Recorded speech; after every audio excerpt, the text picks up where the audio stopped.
Dokter Taufik. Ya, waalaikumsalam, Dr. Rofi. Baik, sekarang sesi dokter, dok silakan untuk materinya dok. Ya, Terima kasih dok. terima kasih, Dr. Rofi.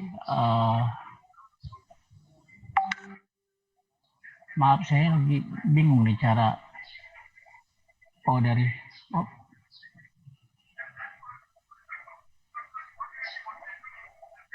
Di bagian warna hijau dok screen share. eh, ya, enggak. Apanya di. Lagi mencari di mana saya letak tadi. Oh ya baik dok, silakan. Oke, di download ya, bentar. Sebentar.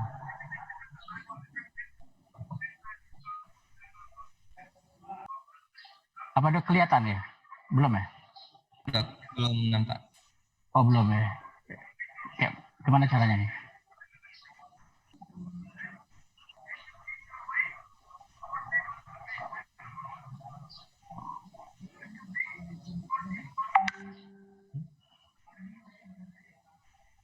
Bisa dok di screenshot atau dikirimkan ke saya juga boleh dok. Sama Dokter Ramadan sudah saya kirim kan. Tampilkan Cuma, saja. Baik, yang ini ya dok ya. iya ya. Silakan dok. Ada ya? Sudah Ya. dok. Oh iya. Oh iya. Oke ya. Eh, tapi saya nggak bisa langsung pakai ini ya. Kalau dok Bagaimana? next nanti akan kita next. Oh gitu ya. Ya oke. Terima kasih. Assalamualaikum warahmatullahi wabarakatuh. Yang terhormat Ibu PLT Gubernur Aceh yang mungkin masih berhadir pada sesi ini. Yang terhormat Ketua ID Wilayah Dr. Sapijal dan rekan-rekan sejawat sekalian. Ini sesi terakhir. Mungkin kita singkat saja. Mungkin jam 12 sudah selesai ya. Jadi mungkin ini hanya highlight saja daripada penata pelaksanaan jenazah pasien COVID-19. Lanjut. Terus lanjut. Ya. Ya, ini ada sedikit guidance dari WHO yang menyatakan bahwa kalau definisinya seperti sudah dibahas tadi, yaitu COVID-19 itu adalah suatu penyakit respiratori yang disebabkan oleh virus yang dominannya adalah pada paru-paru. Sampai hari ini kita atau sampai pada guidance ini dibuat, kita belum ada bukti bahwa seseorang itu pernah terinfeksi dari jenazah yang diduga sebagai pasien COVID-19. Namun kita harus sadar bahwa setiap orang bisa meninggal kapan saja, di mana saja. Jadi bukan hanya pasien yang sudah dirawat di rumah sakit yang kita harus waspadai, tapi juga bisa saja pasien tersebut tidak sampai ke rumah sakit, meninggal di rumah atau di lokasi-lokasi lain, sehingga kita perlu penapisan ataupun perlu waspada daripada pasien atau orang yang meninggal tiba-tiba ataupun orang yang meninggal di rumah dan di tempat lain-lain. Lanjut.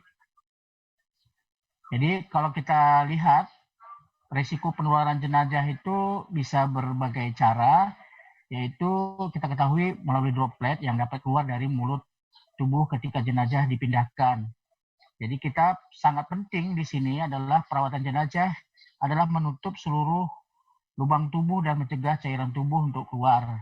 Yang kita ketahui caranya adalah dengan menutup dengan kapas yang telah diberikan cairan desinfektan.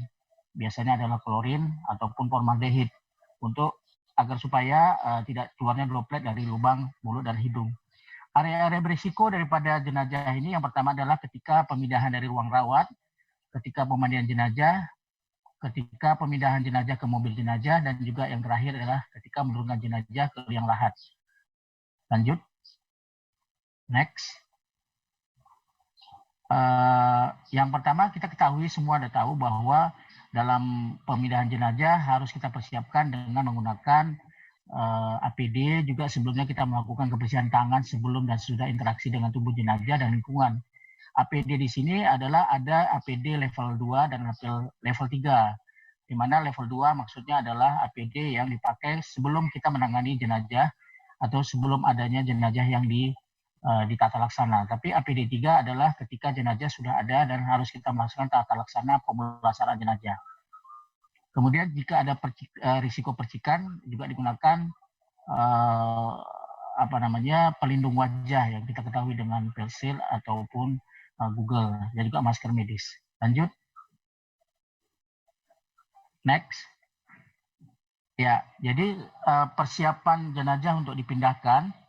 Yang pertama, kalau jenazah kita lihat kalau dia menggunakan alat medis, maka perlepasan semua lain, infus, kateter, dan alat medik yang lain. Kemudian kita pastikan bahwa lubang-lubang tubuh ditutup untuk menghindari cairan tubuh keluar dengan kas yang telah diberikan desinfektan.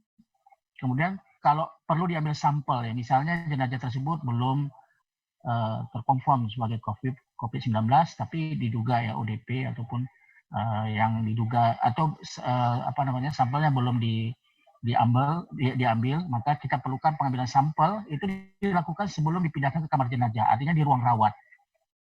Kemudian kita jaga seminimal mungkin gerakan. Kenapa? Karena takutnya ada keluar cairan ataupun udara yang keluar dari lubang-lubang jenazah, maka seminimal mungkin dan secepat mungkin kita bungkus dengan kain, kemudian kita bisa bungkus juga dengan plastik, dan segera mungkin kita masukkan atau kirimkan ke kamar mayat. Nah, ini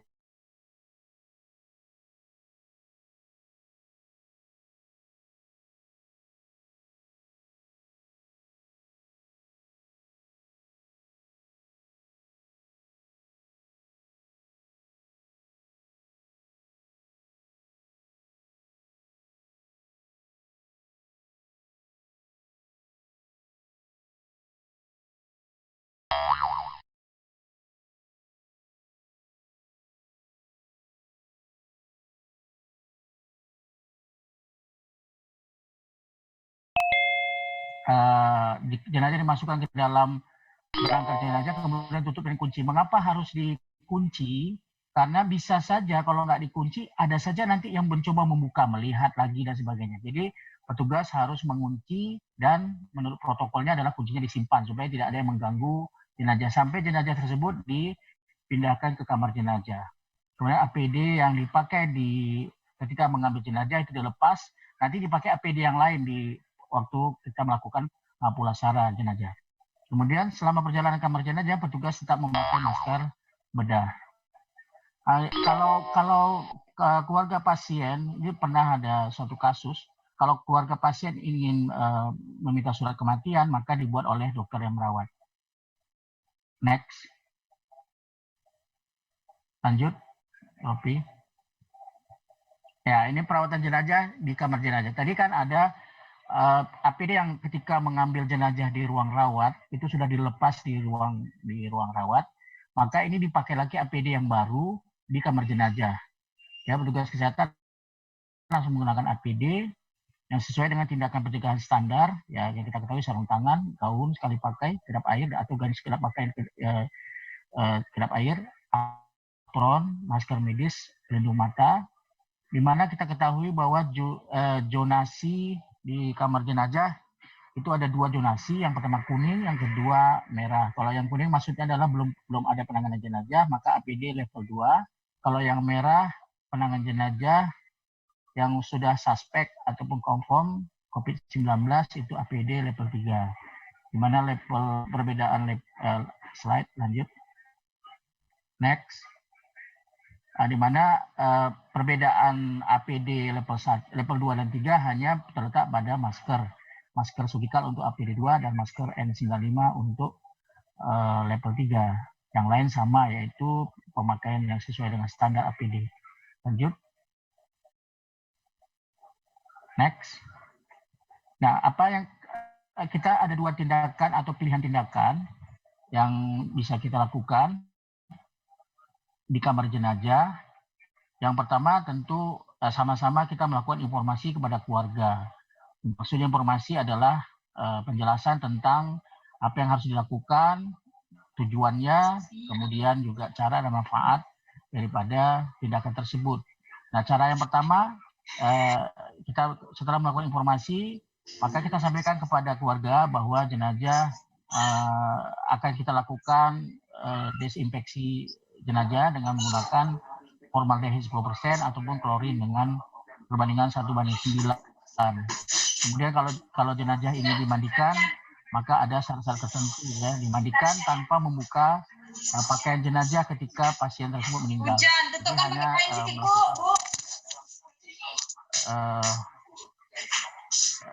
dengan hanya menyiramkan air ke sekujurnya tanpa membuka, sehingga yang dilakukan adalah syarat minimal daripada pemandian jenazah. Kemudian dilakukan pengafanan, pemakaian jenazah atau pemakaian jenazah. Kemarin kita sudah diskusi juga dengan dokter forensik yang lain di SUZA, maksud saya di Banda Aceh, Dokter Heri. Kami diskusi bahwa pemakaian yang dimaksud dengan pemakaian pakaian mayat tersebut bukan dipakaikan, tetapi hanya diletakkan di atas pakaian yang sudah ada dari ruang rawat. Jadi hanya sekedar simbolis saja, karena nanti kita tidak boleh melakukan banyak manipulasi terhadap jenazah. Kemudian membungkus jenazah dengan kedap air, dan kemudian setelah itu dilakukan desinfeksi. Nanti ada juga urutan-urutannya, dan memasukkan ke dalam peti jenazah. Itu urutan kalau dia ingin dimandikan. Kalau tidak ingin dimandikan, maka sama juga informasi kepada keluarga. Kemudian kita jelaskan bahwa jenazah akan dilakukan desinfeksi dengan klorin. Bagian luar plastik pembungkus jenazah yang sudah dibungkus tadi di ruang rawat. Kemudian memasukkan ke dalam peti jenazah. Next, selanjutnya. Lanjut. Ya, apabila ada keinginan keluarga, biasanya keluarga ingin melihat jenazah. Ini adalah standar yang disampaikan oleh WHO, bahwa jika keluarga hanya ingin melihat jenazah dan tidak menyentuhnya, mereka dapat melakukan. Tetapi kita harus sampaikan kepada keluarga bahwa harus menggunakan APD yang standar ya, setiap saat, termasuk kebersihan tangan. Kemudian instruksi kepada keluarga jelas untuk tidak menyentuh atau mencium tubuh jenazah. Pembalseman atau pengawetan jenazah tidak dianjurkan untuk menghindari manipulasi berlebihan pada tubuh jenazah. Jadi tidak ada istilah boleh dirumat atau di rumah gitu. Kalau misalnya non muslim biasanya agak lama gitu sehingga minta dibalsem, ini tidak ada. Ini tidak direkomendasi untuk dilakukan balsem ataupun pengawetan jenazah. Kemudian disampaikan juga bahwa orang tua di atas usia 60 tahun ataupun orang-orang yang komorbid tadi tidak boleh berinteraksi langsung dengan tubuh jenazah. Jadi itu adalah risiko-risiko yang kita harus sampaikan kepada keluarga. Lanjut. Next. Ya, ini kalau peti. Kemarin kita sudah diskusi juga bahwa peti yang baik itu sebaiknya adalah kayunya kuat, tebal, kemudian tebal kayu tersebut 3 cm. Tapi tergantung pilihan. Pemerintah dalam hal ini ada mengalokasikan ya, kalau untuk peti itu ada standar untuk pasien COVID ya. Tapi kalau di Banda Aceh atau di daerah-daerah yang biasa menggunakan peti, biasanya ada pilihan-pilihan. Biasanya kayu kemudian setelah jenazah dimasukkan ke dalam peti, maka peti tersebut ditutup rapat ya, peti dilengkapi dengan plat. Jadi di dalam peti tersebut ada kita masukkan atau kita buat semacam plat dari aluminium, seng, sebenarnya seng, bukan aluminium, seng yang plat itu dimasukkan untuk apa? Untuk supaya jangan ada air ataupun cairan nanti yang bocor tembus keluar daripada peti. Kemudian peti segel, di silikon, kemudian nanti ada lagi dibungkus dengan plastik, diskrup ya, diskrup atau dipaku pada 6 titik berjarak 20 cm. Next. Jadi ini urutan-urutan daripada penata laksanaan jenazah COVID-19 ataupun infeksi yang lain ya, terutama dengan COVID-19 ini memang agak sedikit lebih berhati-hati ya, karena memang ininya ya. Yang pertama, kalau tadi urutannya dari ruang rawat jenazah sudah dibungkus dengan plastik. Kemudian setelah plastik yang pertama tadi disinfeksi yang pertama. Kemudian kalau dia perlu kain kafan, ceritanya sudah dimandikan, ya, sudah di plastik, kemudian dimandikan, kemudian dibungkus kain kafan. Ya. Nah, kemarin ada diskusi kami dengan Dr. Heri bahwa kapan ditayamum, kapan diambil air wudhu. Air wudhu nggak mungkin ya, kita tidak melakukan air wudhu karena sedikit mungkin memang jangan membasahi jenazah, karena memang yang dicegah itu adalah cairan itu tadi. Jadi sebaik mungkin adalah ketika sebelum dikafankan, ya. Kalau untuk urutan yang jenazah normal kan diberikan air wudhu adalah ketika dimandikan, setelah dimandikan dilap, kemudian diwudhukan ya. Tapi karena ini tidak diwudhukan, kita melakukan tayamum. Maka tayamum kami sepakat bahwa dilakukan setelah jenazah masih di plastik, sudah disinfektan pertama, kemudian oleh petugas yang memakai APD lengkap tadi, maka mentayamumkan. Setelah ditayamumkan, maka jenazah dibungkus kain kafan. Setelah di kain kafan, disinfeksi lagi yang kedua. Kemudian dibungkus lagi dengan plastik. Disinfeksi lagi yang ketiga. Kemudian jenazah dibungkus kantung jenazah. Ini opsional. Kenapa opsional? Karena dari kain plastik yang ada 2 kali, itu sepertinya seharusnya tidak bocor lagi. Apalagi ada kain kafan. Kain kafan menyerap cairan, kemudian ada plastik 2 kali, itu seharusnya tidak. Jadi opsional. Tetapi kalau mau digunakan juga boleh. Sama dengan peti. Sebenarnya peti juga opsional. Kalau kain kantung jenazahnya sudah bagus, sudah kualitasnya bagus, tebal gitu, itu sebenarnya peti tidak perlu. Langsung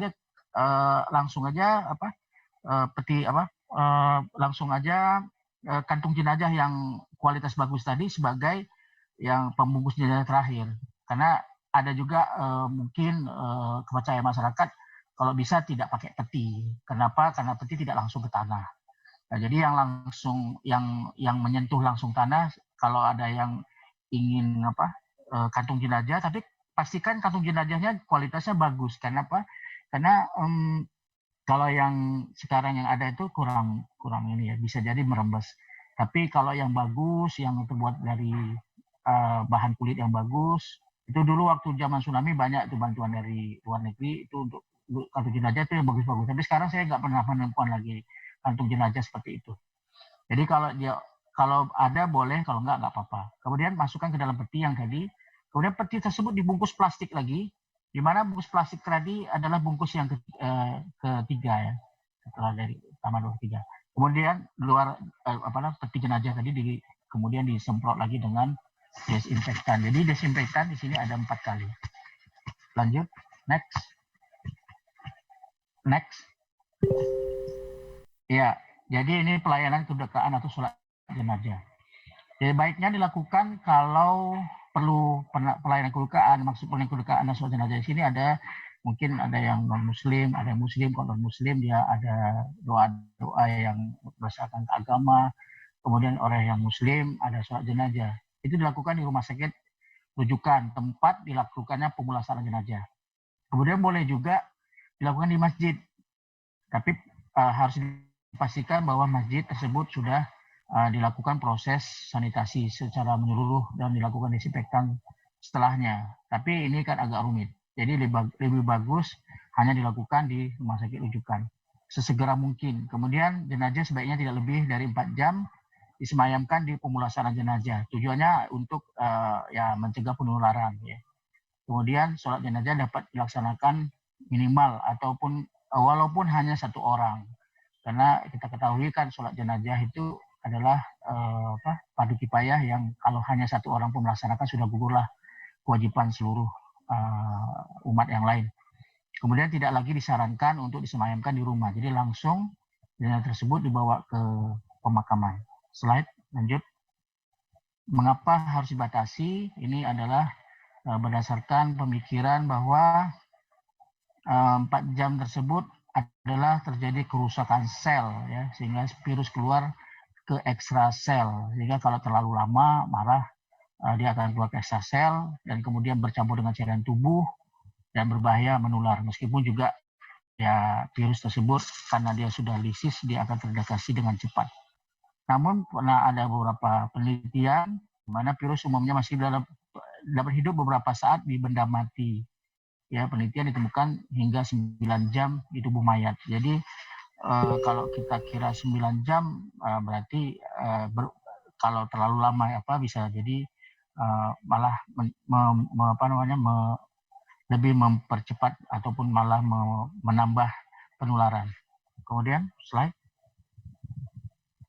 Transportasi jenazah kita ketahui ini sebenarnya kalau ya walaupun sudah sudah dibungkus dengan berkali-kali plastik, diharapkan tidak ada lagi cairan tubuh yang bocor dan juga tidak ada lagi virus yang tercemar. Namun di sini supir ambulan harus tetap memakai APD dengan masker bedah, ya, dan juga diantar dengan mobil jenazah khusus, maksudnya adalah tidak bercampur dengan mobil jenazah yang lain mungkin supaya lebih safe. Nah, kemudian setelah itu diantarkan ke pemakaman umum. Jenazah dapat ditransportasikan ke tempat pemakaman jenazah, namun tidak boleh keluar dari atau melalui pelabuhan, bandar udara atau pos lintas batas darat negara. Artinya tidak boleh ditransportasikan keluar kota ataupun pokoknya dia harus melalui proses-proses bandara dan juga pelabuhan. Next. Ini ketentuan daripada MUI, ya, Fatwa MUI bahwa lokasi pemakaman jenazah tersebut harus berjarak minimal ya 50 meter dari sumber air tanah untuk minum. Kemudian harus berjarak minimal 500 meter dari pemukiman. Kemudian setelah prosedur jenazah dilaksanakan dengan baik, maka keluarga dapat turut dalam penguburan jenazah. Ini pun ada syarat jarak ya, yang diizinkan untuk mendekat. Kami sepakat kalau misalnya ada gini harus ada polis line ya. Polis line itu untuk mengamankan jangan sampai keluarga terlalu dekat dengan kuburan. Minimal ya 4 meter lah. 4 meter atau sekitar ya 4 meter dari lokasi. Kemudian pastikan penguburan kremasi tanpa membuka kembali peti jenazah. Kalau harus dikremasi ya pastikan tidak membuka kembali peti. Kemudian penguburan dapat dilaksanakan di tempat pemakaman umum sesuai syarat-syarat TPU tadi sudah disampaikan di atas. Slide terus. Next lagi. Ini Fatwa MUI, pedoman menguburkan dilakukan sesuai dengan protokol medis dan juga ketentuan syariah. Nah, ini ada juga pengecualian ya. Dilakukan dengan cara memasukkan jenazah bersama petinya ke dalam liang kubur tanpa harus membuka peti, plastik dan kafan. Pada kondisi seperti ini kan biasanya adalah bukan karena kondisi biasa. Kalau kondisi biasa tentunya kita sampai ketahui bahwa tidak dimasukkan peti, tapi hanya masukkan kain kafan, kemudian kain kafan itu atau pengikat kafan itu dibuka. Tapi pada kondisi seperti ini sudah tidak diperlukan karena memang kondisinya berbeda. Kemudian penguburan beberapa jenazah dalam satu liang kubur kalau memang darurat sekali sehingga harus banyak jenazah yang harus dikuburkan bersama karena keterbatasan tempat dan lain-lain, maka ada fatwa juga yang mengatakan dalam keadaan darurat boleh kuburkan bersama-sama. Next. Lanjut sedikit lagi, satu slide lagi mungkin.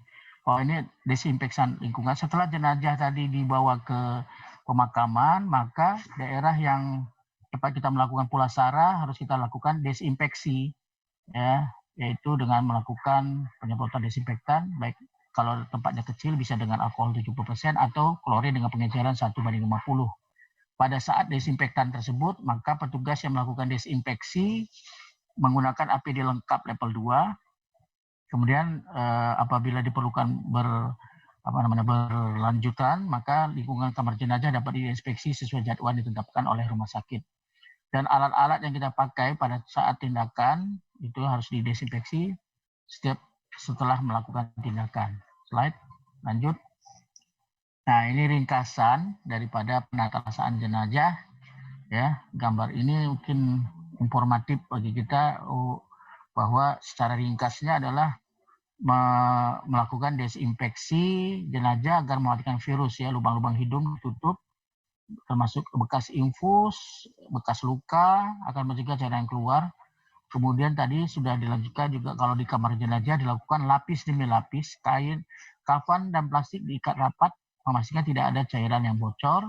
Ini lapis demi lapis, jadi jenazah, ada plastik, kain kafan, plastik, kantong jenazah, peti, plastik. Jadi berlapis-lapis ya, untuk menghindari adanya cairan yang bocor. Kemudian dilakukan fardu kifayah, physical distancing ya, tetap dilakukan dengan physical distancing saat sholat jenazah ataupun ketika berdoa menurut agama kepercayaan yang lain itu. Dan juga dibuat di sini keterangannya adalah maksimal 20 orang dan memperhatikan kapasitas ruangan. Jadi kalau ruangannya sempit ya jangan dipaksa kali 20 orang, cukup ya minimal 3 atau 2 orang ya.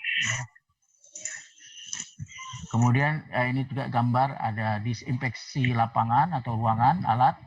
Kemudian ada ambulan membawa jenazah, dan di dalam kuburan itu dalamnya kuburan adalah lebih besar atau minimal ya 1,5 meter atau baiknya 2 meter dari permukaan tanah. Jadi untuk mengamankan tidak ada lagi rembesan kalau ini ya. Dan ada beberapa ini kalau misalnya di dalam ruang lebih bagus. Sehingga sudah banyak yang dilakukan pemeriksaan. Kalau sudah lapis demi lapis demikian, saya kira tidak ada penularan lagi daripada jenazah. Slide. Ya, saya kira demikian yang bisa saya sampaikan. Ini adalah beberapa referensi yang saya ambil. Tentunya kita ya kita harus mengikut protokol yang ada di tingkat nasional ya. Demikian sekian, terima kasih. Assalamualaikum warahmatullahi wabarakatuh. Waalaikumsalam warahmatullahi wabarakatuh. Terima kasih kepada Dr. Taufik. Selanjutnya kita akan buka sesi tanya jawab, Dok. Bagi sejawat dokter sekalian yang ingin bertanya kepada Dr. Taufik, dipersilakan. Sebelumnya tadi sudah terhubung Dr. Dr. Yuli Zahrina Oh ya. Teman saya. Assalamualaikum Dr. Yuli Zahrina ya. Ya. Silakan Dr. Yuli, Dok, ada yang ingin ditanyakan? Oh ya. Iya. Ya, gimana? Assalamualaikum Dr. Yuli Zahrina, ini teman saya seangkatan dari FKU. Ya. FKUSU ya. Ya. Oke, Assalamualaikum warahmatullahi wabarakatuh. Waalaikumsalam warahmatullahi wabarakatuh. Apa kabar Dr. Taufik? Baik? Baik. Dr. Yuli. Oke, saya sangat senang mengikuti acara ini walaupun tadi sempat putus. Ya. Jadi mungkin masyarakat kita masih sangat khawatir dengan jenazah ini ya, dengan pemulasaran jenazah. Bahkan kami ada mendengar ada jenazah yang memang keluarganya mau minta tetap disemayamkan di rumah. Itu bagaimana cara kita mengedukasi supaya ini jangan diinikan lagi seperti itu. Jadi masih ada masyarakat yang kepingin misalnya keluarganya kalau ada yang meninggal tuh di rumah. Itu bagaimana caranya Dr. Taufik? Ya. Terima kasih. Terima kasih Dr. Yuli. Jadi memang kita kemarin itu sudah diskusi juga dengan Dr. Heri dari kebetulan Dr. Heri itu Kabid Dokes Polda Aceh dan juga dokter forensik, dan juga akan melakukan pelatihan untuk anggota Polri yang akan menjadi jadi relawan ya untuk menangani pasien-pasien COVID apabila terjadi di rumah atau di TKP yang lain. Ya, kita ada sepakat kemarin bahwa di rumah juga ya. Jadi semisal jenazahnya jauh dari rumah sakit, kita nggak mungkin juga diambil ke rumahnya, dimasukkan ke rumah sakit, balik lagi ke rumah, itu kan memakan waktu dan juga mungkin terjadi manipulasi jenazah yang terlalu banyak, sehingga kita lama ya. Jadi kita memang mengoptimalkan yang mampu untuk melakukan pulasara jenazah di rumah itu memang kita harus buat. Caranya misalnya adalah sosialisasi ya. Tadi kan sudah dibuat distancing, kemudian kalau memang dia curiga memang COVID, ada riwayat-riwayat yang mengarah ke sana. Itu maka jadi kalau petugas itu seperti juga di kamar jenazah, jadi dia memakai APD, jadi sterilisasi wilayah, tidak boleh mendekat orang lain, kemudian tertutup supaya tidak tersebar virus dan sebagainya. Dan juga ya kalau memang harus dilakukan sama dengan kalau dia di rumah, sama kalau dia di rumah sakit, yaitu urutannya seperti tadi ya. Dibalut plastik, kemudian dilakukan langkah demi langkah yang sama seperti tadi. Tentunya di rumah akan lebih tidak terlalu boleh lebih lama karena memang di rumah kan pastinya sebarannya pasti lebih banyak ininya kan. Kemudian setelah itu dibawa ke kuburan. Jadi mekanismenya sama ya. Baik di rumah maupun di apa. Tetapi kalau di rumah pastikan semua petugas yang mengurus jenazah adalah yang sudah mengetahui standar-standar APD, pemakaian APD. Standar-standar pemakaian APD. Jadi tidak boleh sembarangan juga. Harus ada. Inilah hari ini juga kita akan menjadi media untuk sosialisasi ke masyarakat. Bagaimana kalau di rumah? Karena memang nggak ada pilihan. Kalau dibawa ke rumah sakit akan menimbulkan berisiko banyak penularan kemana-mana. Ya. Oke, terima kasih Dr. Taufik. Mungkin adanya materi hari ini sangat membantu kami untuk berkomunikasi dengan keluarga nantinya. Terima kasih banyak Dr. Taufik. Ya, terima kasih Lili. Assalamualaikum. Waalaikumsalam. Mungkin ada sejawat dokter lain yang dari rumah sakit di daerah ingin bertanya langsung kepada Dr. Taufik, dipersilakan.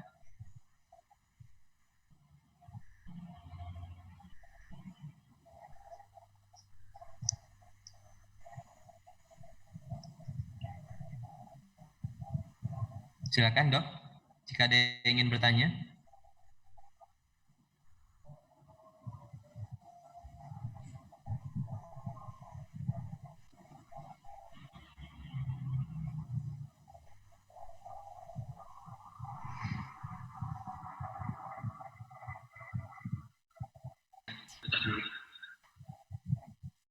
Baik, bertanya, mungkin kita sudah di penghujung sesi. Sesi ini kita tutup, akan ada closing statement untuk sesi pertama. Sebelum saya ucapkan terima kasih banyak kepada Dr. Taufik. Terima kasih Dok. Ya, terima kasih Dr. Taufik. Yang sangat bermanfaat. Kita akan bertemu di lain kesempatan Dr. Taufik. Terima kasih Dok. Ya, mari. Selanjutnya kita akan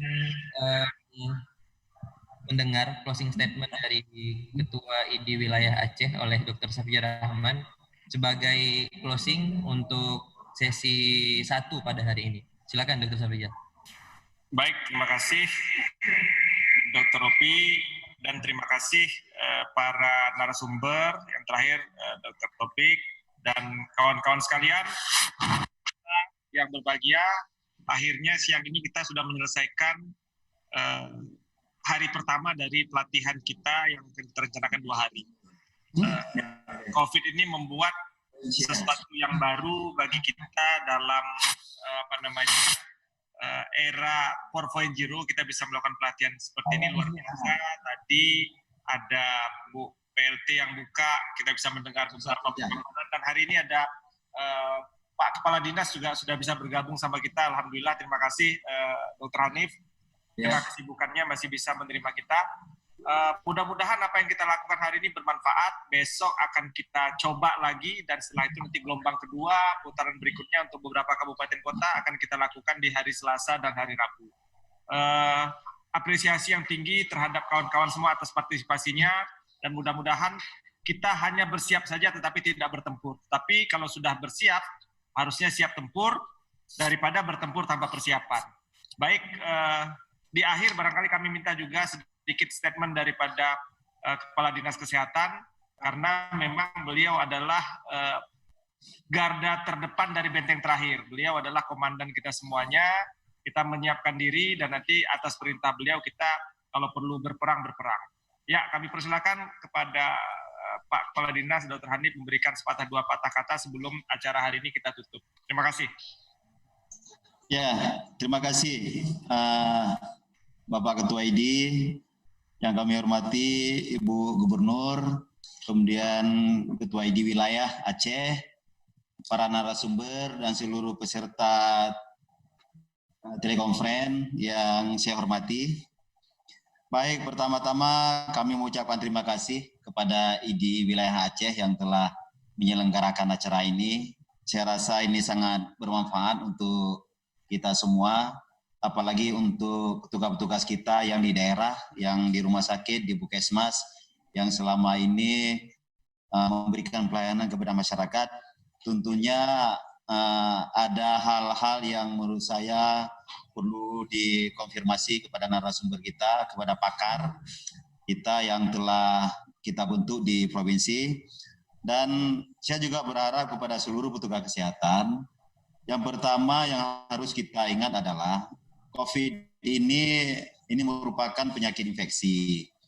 Jadi apapun yang kita lakukan, tolong patuhi aturan yang sudah ditetapkan oleh pemerintah. Kalau ini pasien yang kita layani, kita curigai ke orang penderita COVID atau mengarah ke penderita COVID, itu tolong lakukan pelayanan dengan APD yang cukup, ya. Karena banyak kita lihat korban dari petugas kesehatan itu rata-rata akibat kecolongan pada saat memberikan pelayanan tidak menggunakan APD yang cukup. Tentunya ini harus kita sesuaikan dengan tempat kita bekerja. Kalau memang kita bekerja di Puskesmas, kemudian masyarakat yang kita layani tidak ada hubungan dengan COVID, itu cukup APD sederhana. Seperti yang disampaikan kemarin oleh PDUI, itu kalau nggak salah saya Dr. Bram ya, yang kemarin itu di Puskesmas tidak perlu memakai baju astronot atau baju coverall ya. Jadi kita sesuaikan. Tetapi kalau memang kita menghadapi seorang pasien yang kita memang curigai ke arah COVID, itu sebaiknya gunakan APD yang lengkap ya, APD yang lengkap, karena apapun yang kita curigai di saat-saat kondisi wabah COVID ini menjadi perhatian penuh kita ya. Kami di provinsi tiap hari melakukan distribusi APD. Tentunya tidak semuanya cukup ya, tapi paling tidak untuk tahap awal persiapan di Puskesmas, stok di rumah sakit, stok di dinas kesehatan untuk sementara mencukupi. Kalau ada yang habis ya, misalnya di dinas kesehatan habis, di rumah sakit habis, di Puskesmas habis, itu tolong segera diberitahukan ke kami supaya kami bisa distribusi lagi ya. Karena tidak mungkin kami kasih banyak-banyak stok di Puskesmas karena di Dinas Kesehatan Provinsi sendiri stoknya tidak banyak. Tetapi paling tidak kita menjaga tidak pernah kosong, baik di Puskesmas, di rumah sakit dan di fasilitas kesehatan lain, jangan pernah kosong APD, harus selalu ada ya. Tetapi saat ini memang harus kami akui masker memang masih kurang ya, khusus masker itu masih kurang, tapi tetap kami berusaha untuk mencari, begitu kami dapat masker yang banyak segera kami distribusikan lagi. Ya, mungkin itu dari saya. Terima kasih atas kerja keras selama ini petugas kesehatan seluruh Aceh, baik dokter, perawat dan seluruh tenaga kesehatan yang lain. Mudah-mudahan kita dalam kondisi sehat walafiat dan dirahmati Allah Subhanahu wa taala, diberi kekuatan untuk memberikan pelayanan kepada masyarakat. Terima kasih. Assalamualaikum warahmatullahi wabarakatuh. Waalaikumsalam. Terima kasih Pak Kepala Dinas, dan sekali lagi kita sapa terima kasih Ibu Gubernur yang terus masih bersama kita di sini. Luar biasa support Ibu, insya Allah akan memberikan semangat baru bagi kita. Mudah-mudahan Ibu tetap sehat, mudah-mudahan Pak Kepala Dinas tetap sehat, mudah-mudahan Pak Gubernur juga tetap sehat, dan mudah-mudahan kita bisa melalui ini semua dalam kondisi yang tidak terlalu berat bagi kita. Kami akhiri hari ini, kami ucapkan terima kasih kepada semua yang sudah mendukung acara ini. Sampai ketemu besok. Billahi taufik wal hidayah. Wassalamualaikum warahmatullahi wabarakatuh. Waalaikumsalam warahmatullahi wabarakatuh. Pas waktu Robi itu katanya Robi sampai Ibu Banggara.